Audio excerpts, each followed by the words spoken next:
किसी क्रिकेट खिलाड़ी द्वारा खेली गई 99 पारियों में उसके द्वारा बनाए गए रनों का औसत 99 है। 100वीं पारियों में उसे कितने रन बनाने होंगे ताकि 100 पारियों में उनके रनों का औसत 100 हो जाए। हेलो दोस्तों, एक बार फिर आप लोगों का मैथ्स विद अजय पाठशाला में स्वागत है।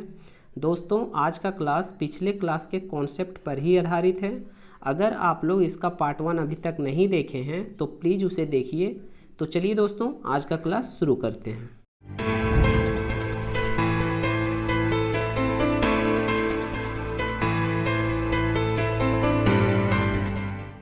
तो दोस्तों, आज की क्लास में हम लोग क्रिकेट वाले सवालों को देखेंगे जो अक्सर स्टूडेंट्स को दिक्कत होती है। जैसे क्वेश्चन है, एक बल्लेबाज अपनी 14 पारियों में कुछ रन बनाता है। वह अपनी 15वीं पारी में 18 रन बनाती है, जिससे उसकी औसत रन संख्या 3 रन घट जाती है।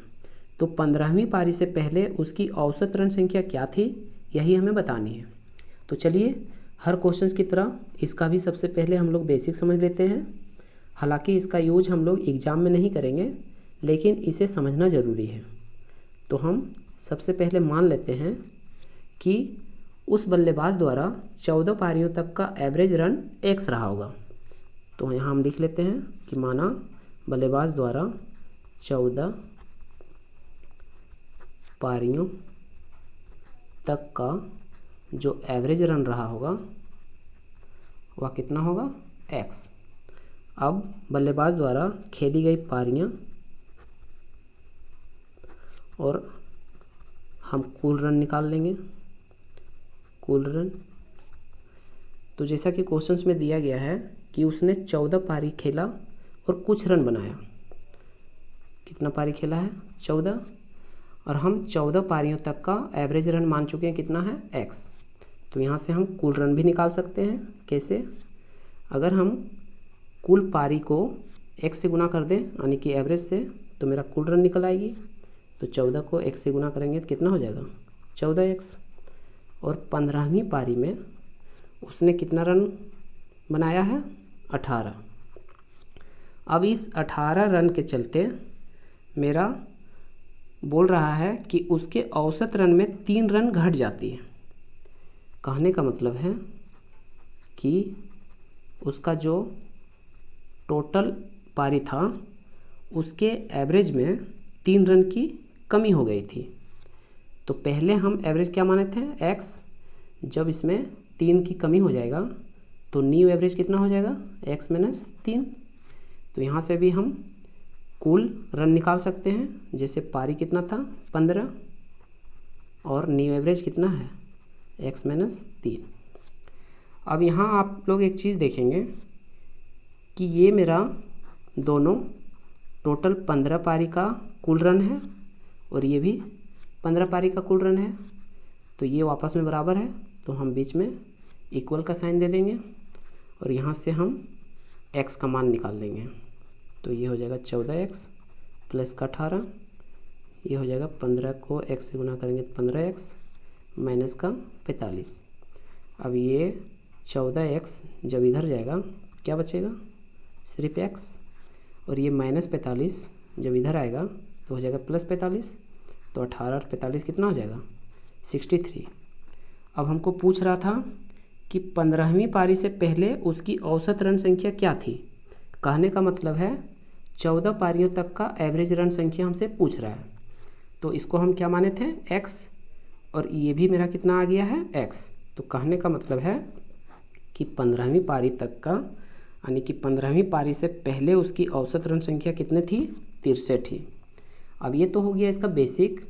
अब चलिए हम लोग इसका शॉर्ट ट्रिक मेथड समझ लेते हैं।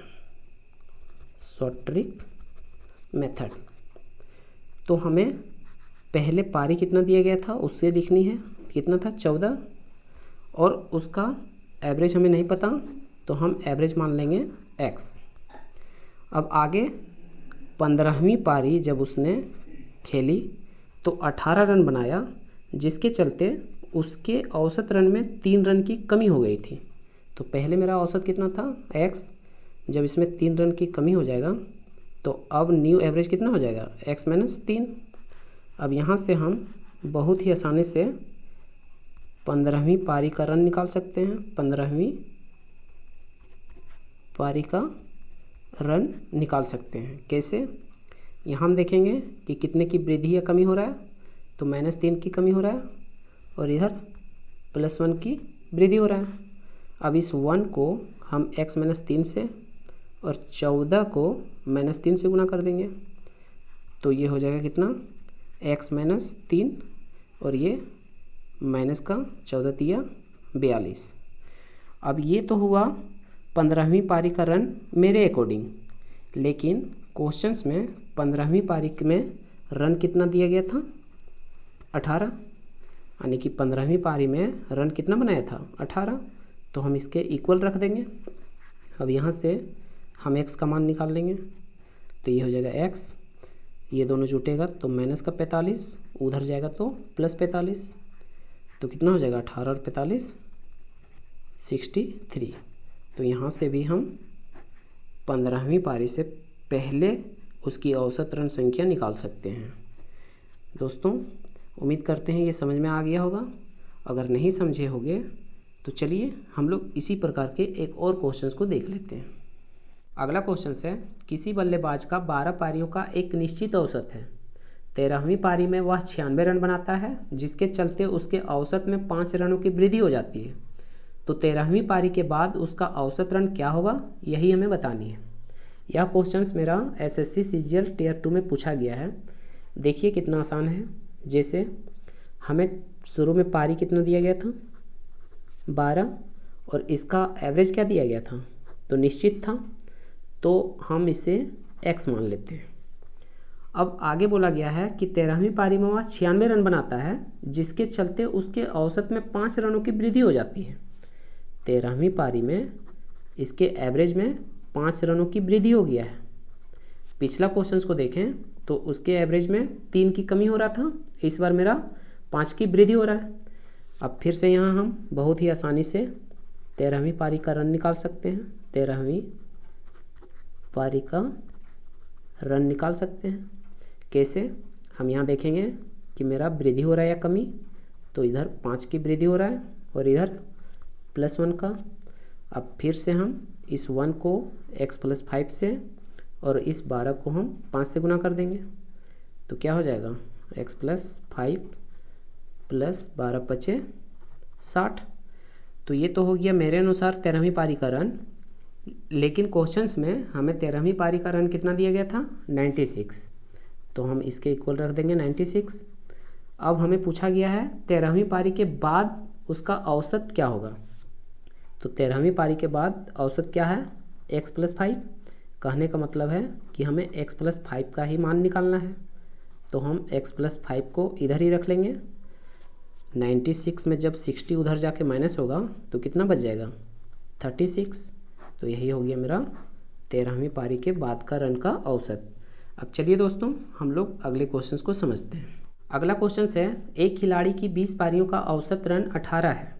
यदि उसने 21वीं पारी में 50 रन बनाया है, तो 22वीं पारी में उसे कितना रन बनाना चाहिए ताकि उसके औसत रन में 3 रन की वृद्धि हो जाए। तो चलिए हम लोग इसे भी देखते हैं। तो हम लोगों को 20 पारियों का एवरेज दे दिया गया था, कितना है, 18। तो यहाँ हम लिख लेंगे कि 20 पारियों का एवरेज कितना है, 18। अब आगे हमें बोला गया है कि 22वीं पारी में उसे कितना रन बनाना चाहिए ताकि उसके औसत रन में 3 रन की वृद्धि हो जाए। तो 22वीं पारी हम लिख लेंगे और एवरेज में हमें 3 रन की वृद्धि हो रहा है, तो 18 और 3 कितना हो जाएगा, 21। अब यहाँ से हम 21वीं और 22वीं पारी का सम निकाल लेंगे, 21वीं और 22वीं।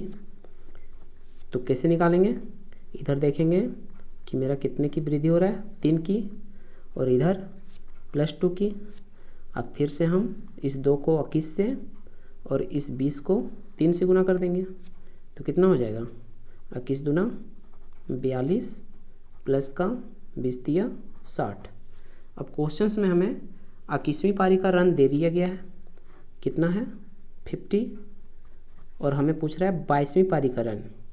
तो हम देख सकते हैं कि 21वीं और 22वीं पारी का सम कितना है, तो 42 और 60 कितना हो जाएगा, 102, जिनमें से 21वीं पारी का रन कितना है, 50, तो 22वीं पारी का कितना हो जाएगा, तो 102 में जब 50 चल जाएगा तो कितना बच जाएगा 52। तो यही हो जाएगा मेरा 22वीं पारी का रन। अब चलिए दोस्तों हम लोग आगे देखते हैं। नेक्स्ट क्वेश्चन है, एक क्रिकेट खिलाड़ी का 64 पारियों का औसत रन 62 है। उसके अधिकतम तथा न्यूनतम रनों का अंतर 180 है। यदि उसके अधिकतम और न्यूनतम पारियों को हटा दिया जाए तो शेष पारियों का औसत 60 रन हो जाता है। तो बताइए उस खिलाड़ी का अधिकतम रन क्या है। ये रहा मज़ेदार क्वेश्चन। तो चलिए हम लोग इसे समझ लेते हैं। तो हमें 64 पारियों का एवरेज कितना दे दिया गया है 62। तो यहाँ हम लिख लेंगे कि 64 पारियों का एवरेज कितना है 62। आगे हमें अधिकतम और न्यूनतम रनों का अंतर दे दिया गया है कितना है 180। तो हम इसे साइड में लिख लेंगे कि हाईएस्ट और लोवेस्ट पारियों का डिफरेंस कितना है 180। अब आगे बोला है कि यदि इसके अधिकतम और न्यूनतम पारियों को हटा दिया जाए तो शेष पारियों का औसत 60 रन हो जाता है। तो मेरा पारी कितना था 64। जब हम इसमें से अधिकतम और न्यूनतम, कहने का मतलब है 2 पारी को हटा देंगे तो अब पारी कितना बचेगा 62। अब इस प्रकार मेरा एवरेज क्या हो जाता है तो 60 हो जाता है। अब यहाँ से हम हाईएस्ट और लोवेस्ट पारियों का सम निकाल लेंगे। तो इधर हम देखेंगे तो -2 की कमी हो रहा है और इधर -2 कमी हो रहा है। अब हम इस -2 को 60 से और इस 64 को -2 से गुना कर देंगे तो कितना हो जाएगा 60 दूना -120 और ये 64 दूना -128। अब ये दोनों जब मेरा जुटेगा तो कितना हो जाएगा 248। यहाँ हम माइनस इसलिए नहीं लिखें क्योंकि माइनस सिर्फ ये बताता है कि 64 पारी में से 2 पारी को हटा दिया गया। अब चलिए हम इस 248 को 2 भागों में बांटेंगे जिनमें से अंतर कितना होगा 180। तो चलिए हम अधिकतम संख्या को निकालेंगे। तो हम पहले उसको 180 दे देते हैं क्योंकि हमें अंतर कितना करना है 180। तो हम अधिकतम संख्या को 180 पहले दे दिए। अब 248 में 180 हम अधिकतम संख्या को पहले दे दिए तो कितना बचेगा, तो इसमें से 180 हम घटा लेते हैं तो कितना बच जाएगा 68। अब इसे हम 2 भागों में बांटेंगे तो कितना आ जाएगा 34, यानी कि 34 करके फिर बटेगा। तो इसमें से फिर हम 34 को जब हम जोड़ देंगे तो ये कितना हो जाएगा 214। तो यही हो गया मेरा अधिकतम संख्या। अगर हमको न्यूनतम संख्या पूछता तो क्या हो जाता 34। अब चलिए अगले क्वेश्चंस को समझते हैं। नेक्स्ट क्वेश्चन है, क्रिकेट के किसी खेल में पहले 10 ओवरों में रन रेट 3.2 था। शेष 40 ओवरों में क्या रन रेट होना चाहिए कि 282 रन के लक्ष्य तक पहुंचा जा सके। ये देखिए कितना आसान क्वेश्चन है। जैसे हमें 10 ओवरों का रन रेट दे दिया गया था कितना है 3.2। तो हम यहाँ से 10 ओवरों का कुल रन निकाल लेते हैं। तो पहले हम 10 ओवर का कुल रन निकाल लेते हैं। तो मेरा ओवर कितना था 10 और मल्टीप्लाई कर देंगे इसका रन रेट से। तो रन रेट कितना था 3.2। तो ये कितना हो जाएगा 10 ओवर का रन, ये हो जाएगा 32। अब शेष रन मेरा कितना बच जाएगा, तो मेरा टोटल रन कितना था लक्ष्य तक पहुंचने के लिए 282। अब इसमें से 10 ओवर का रन को हम माइनस कर देंगे तो कितना बच जाएगा, ये बच जाएगा 250। और मेरा ओवर कितना था 40। तो हम इस ओवर से जब हम भागा दे देंगे तो मेरा रन रेट निकल जाएगा। तो 0 से 0 ख़त्म, ये 4 से कट जाएगा कितना बार में 6.25। तो मेरा शेष ओवरों में लक्ष्य तक पहुंचने के लिए मेरा रन रेट कितना होना चाहिए 6.25। ओके दोस्तों, आज के लिए इतना ही। वीडियो कैसा लगा कमेंट में ज़रूर बताएं। और अगर कोई चैनल में नए आए हो तो प्लीज़ इसे लाइक शेयर और अपने प्यारे दोस्तों के साथ शेयर ज़रूर करें। Thank you. Have a nice day to all. जय हिंद।